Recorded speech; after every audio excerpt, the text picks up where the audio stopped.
Verde Magazine interviewed Ron Jones, the creator of the third wave social experiment, in both 2016 and 2020 to see his differing views on how his work relates to government and authoritarianism today. What connections do you see between the mob mentality that fueled Hitler's rise to power and the current state of affairs regarding the election right now? Well, there's a lot of parallels between what Trump is saying. I mean, his politics are based on fear and hatred and minimizing minorities or someone he considers not to be, quote, American, whatever that means. So he is quite frightening to me. And he's offering this idea of, well, a simple answer to all, I'll do it fast, I'll do it tomorrow. I mean, what is that? What do you really propose? How are you going to help people? I don't see that or hear that in his politics. So he scares me. Have your opinions on the current administration, like the Trump administration, as well as the tactics of current politicians, changed or evolved since 2016? Well, I think the wave exposes how easily we give up our freedom for the thought of being superior to others.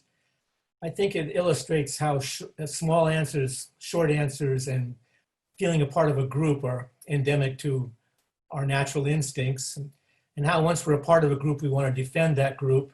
So Make America Great Again is fighting against Biden. It's kind of a natural extension of once you're in a group, you want to defend the group. And to what extent will you do that? I feel we're headed towards a totalitarian government, and that's quite frightening to me.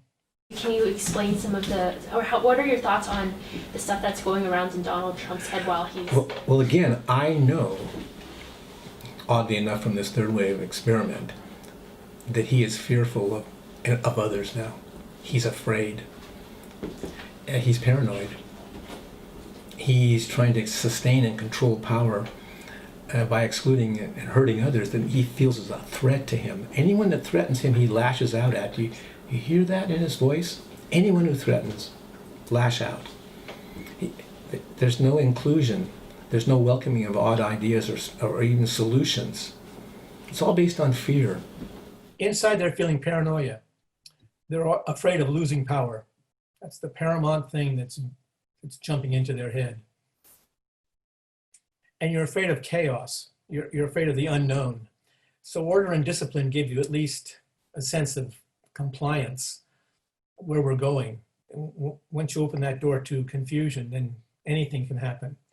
I was constantly afraid that one of my students, who was a bomber, who had blown his hand off the previous year in a July 4th experiment, what if it got into his head the idea that he had to protect Mr. Jones by blowing up the principal's office? I mean, all of that unreality is possible once you open that chaos. I'll do a poem for you.